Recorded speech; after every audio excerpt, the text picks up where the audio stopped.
International Conference on Arts and Humanities.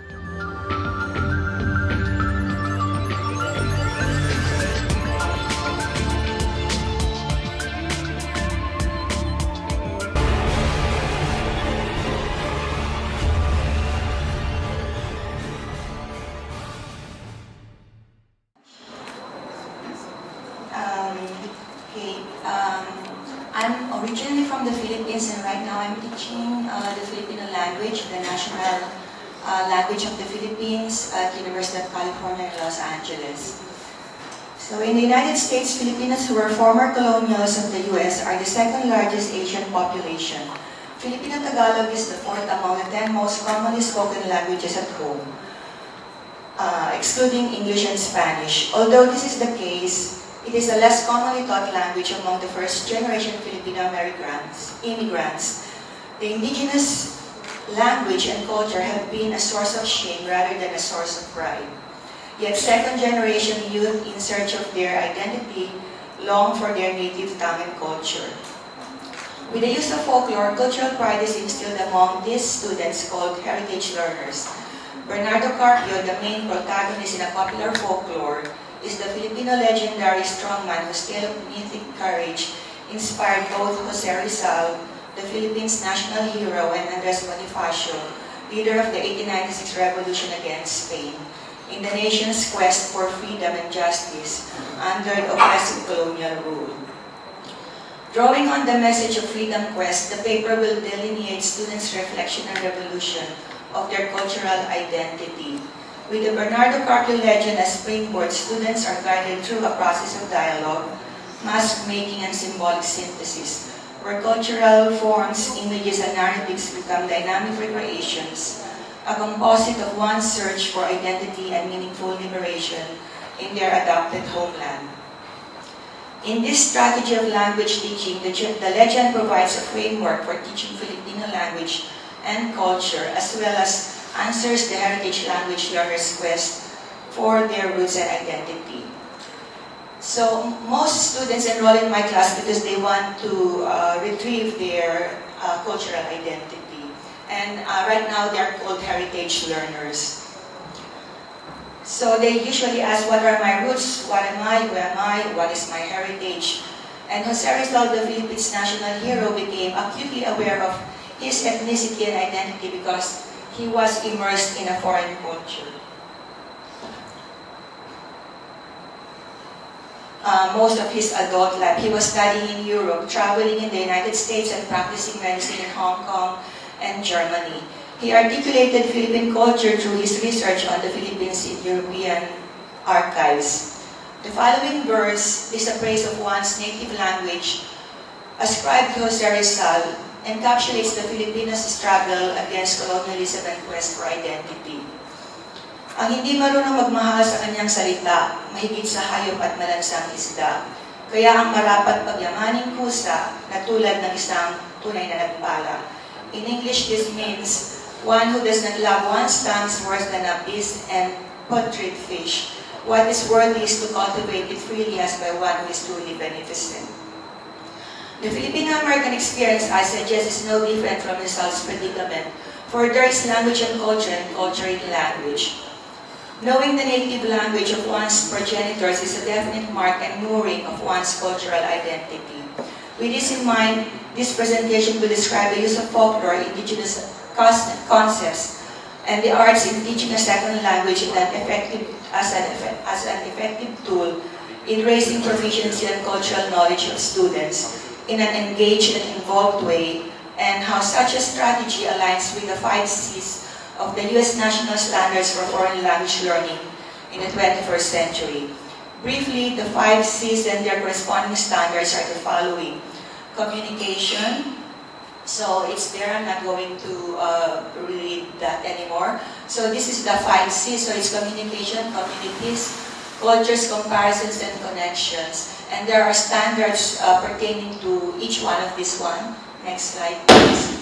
So communication is the standard that emphasizes the use of language for communication. So it could be, next slide please, could be interpersonal, person-to-person, interpretive, or presentational approach. And for cultures, the students get to compare their own culture and the culture that's being studied in the foreign language. Connections would pertain to having connections with the other disciplines like history, literature. And comparisons would be comparing one's own language with that of the foreign language that's being studied. And communities would be extending learning experiences from the world language classroom to the home and multilingual and multicultural community, which emphasizes living in a global society. It emphasizes activities that may include field trips, use of email and the World Wide Web, clubs, exchange programs and cultural activities, and school-to-work opportunities. Next slide, please. Together with these national standards, so these are just the standards, the following slides. Together with these national standards, there are ACTFL, or the American Council on the Teaching of Foreign Languages, and ILR, Interagency Language Roundtable, proficiency guidelines that help students in tracking their own language progress, and teachers in crafting lessons, curriculum, and assessment tools. Target proficiency for the third quarter of the study of Filipino Tagalog language is intermediate. Aside from the standards, the following 6 concepts called CAPRI informs language teaching. CAPRI, next slide please. Next slide. This is the actual proficiency. So it goes from novice, mid, which means 0 proficiency, and it goes up to what they call AWENS, highly educated native speaker proficiency. So, these are the standards that we follow in the US. And next slide, please. So CAPRI would mean, C would be for contextualization. So a language lesson would be more meaningful if you put it in a certain context. And meanings also change given a different context. A would stand for authenticity of text and task, which would mean it reflects the intention of a real communicative purpose for a real audience. And the process stands for language acquisition is an ongoing process that requires a great deal of time, patience, thought, effort, and encouragement. Recognition of the nature of this process needs to guide instruction and assessment. Reflection would be for both teachers and students that they need time for deliberate thought or reflection and interaction among learners in a meaningful way to be able to learn the language, and integration, which would refer to an integrative approach to language teaching that sees the connection of languages and cultures to what we do, how we think, and who we are. And this comes from Polia, from the Minnesota Articulation Project's proficiency-oriented language instruction and assessment. Next slide, please. So who is Bernardo Carpio? Bernardo Carpio is a legendary figure in Philippine mythology who is said to be the cause of earthquakes. There are numerous versions of this tale. Some versions say Bernardo Carpio is a giant, as supported by the enormous footsteps he has repeatedly left behind in the mountains of Montalban. Others say he was the size of an ordinary man. However, all versions agree he had a strength that was similar to that of Hercules. Next slide, please. Among all the other Philippine folk tales, the legend of Bernardo Carpio holds a special place in Philippine history. Jose Rizal, the Philippines' national hero who fought for justice and reforms from the Spanish colonial government, exposed in his 2 novels, Nola Me Tangere, The Social Cancer, and El Filibusterismo, The Subversive, the corruption of the Spanish friars who wielded the greatest influence in the Philippines from 1565 to 1890. The publications of these 2 novels cost him his life.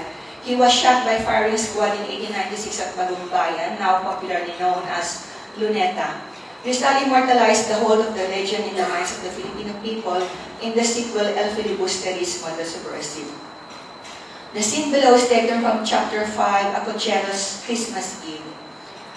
While Basilio and the rig driver, or cochero, who was earlier beaten with a rifle butt by the civil guard for not having his ID card or cedula, were waiting for the Christmas parade to pass, to proceed to Basilio's destination, the narrator described the predicament of the abused cochero, who took off his hat reverently and uttered an Our Father to the image of an old man.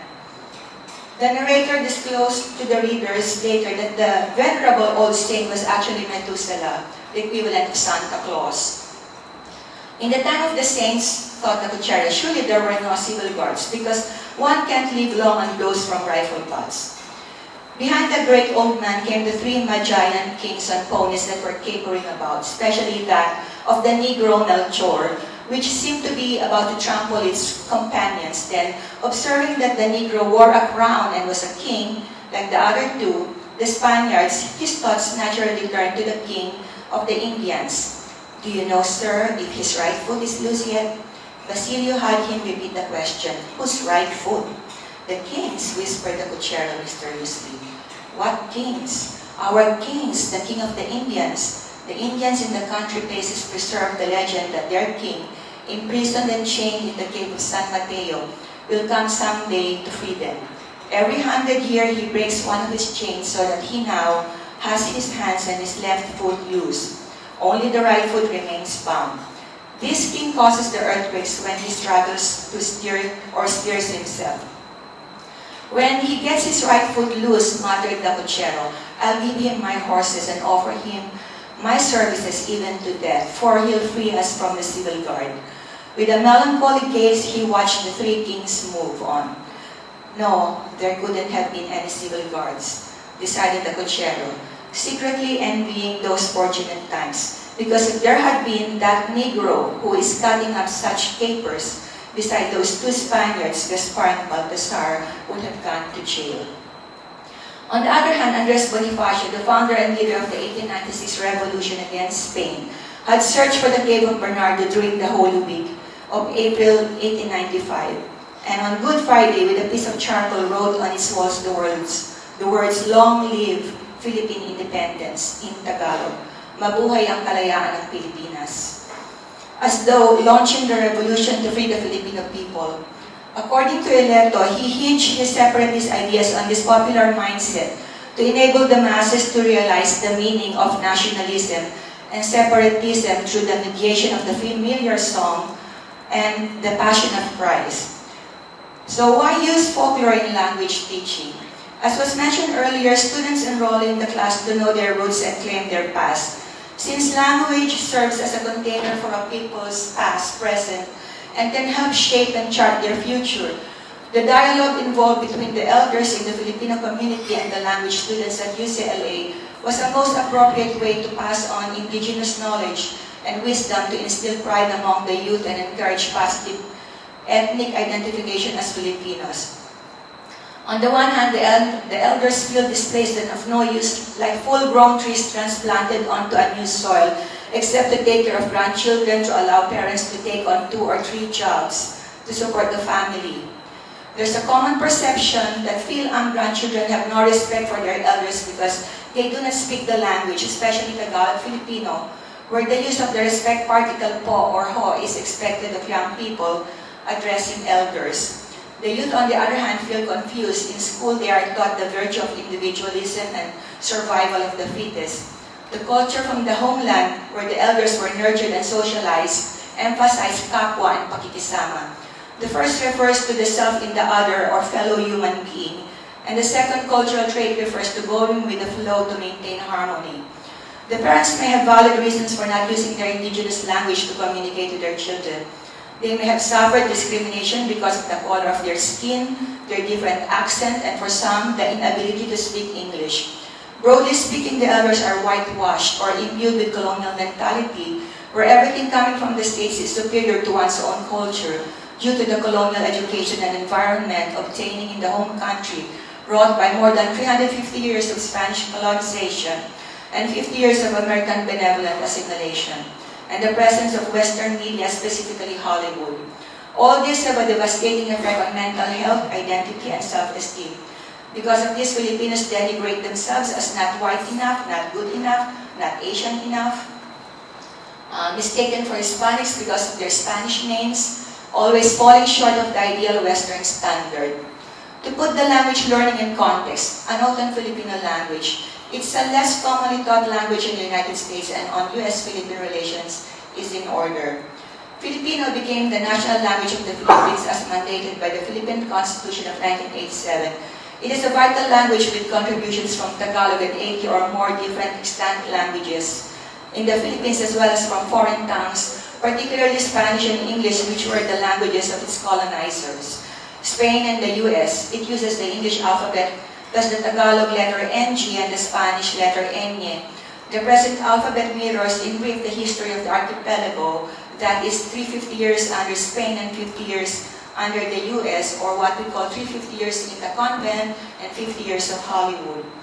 The name of the country itself is a testament to its colonial past. It was named after the Spanish monarch, King Philip II.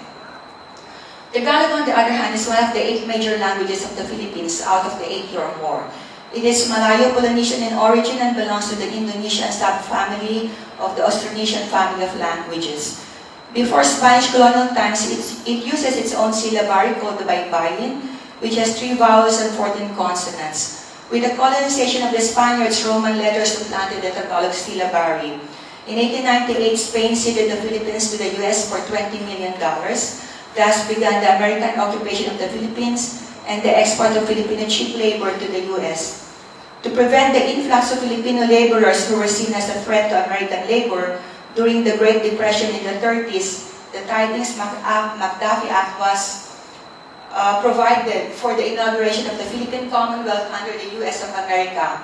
And on November 15, 1935, which would transition the Philippines from a colony to a neo-colony. As part of the preparation for its impending independence, Tagalog language was chosen as the basis of the Philippine national language, which would be called Filipino with a P. Philippine independence was achieved in 1946 after the Pacific War. Prior to this, in the 1900s, Filipinos had been considered US nationals and had no need for a visa to work and travel to the US. Filipinos filled the need for laborers in the fields of California and Hawaii, as well as the fishing boats in Seattle and Alaska. One result of capitalism and the importation of cheap labor is the formation of communities of peoples of color. In 1965, a Filipino farm workers in the grain fields of California went on strike. So I have only 1 minute remaining. So to cut it short, Filipinos are the second largest Asian population in the US. And so this is what my students have done. So they did the mass. The first mass pertains to like Bernardo Carpio. So the elders came to the class and they told the story of Bernardo Carpio, and they recreated it, they presented it, and then they end the story with, will Bernardo Carpio be able to free himself? And then the students were asked to recreate their own Bernardo, like being trapped between two stones or boulders, the east and the west, because that's the predicament of Filipinos in the US. They're trapped being Filipinos in their homes, but they are Western outside. They call themselves like coconuts, white inside but brown outside. We have a novel called The Woman with Two Navels, and it also pertains to the Filipinos' ambivalence between identity of being Western and Filipino. So I'll go to the conclusion. We'll just go through the slides and show you some of the slides my students did. So these are the mass of conflicted Bernardo and liberation, mass of liberation. Next slide, please. Yeah, these are the participants. These are my students. Next slide, please. And these are the elders. Next slide, please. She's blind, yeah. And so they share their stories. And it was a very productive interchange between the youngsters and the elders. Next slide, please. Next slide, please. Next slide, please. And that's me. I participated in it. Next slide, please.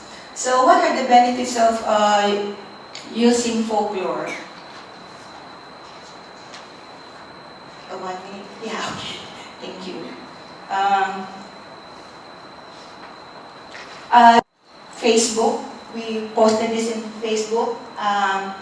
And so, as you can see, all the standards, the 5 C's are represented in this kind of activity in class. There's communication, there's culture, there's comparison, there's connections, and all the Capri is also embedded in this kind of activity for launching second language learning in the classroom. Thank you very much. Thank you,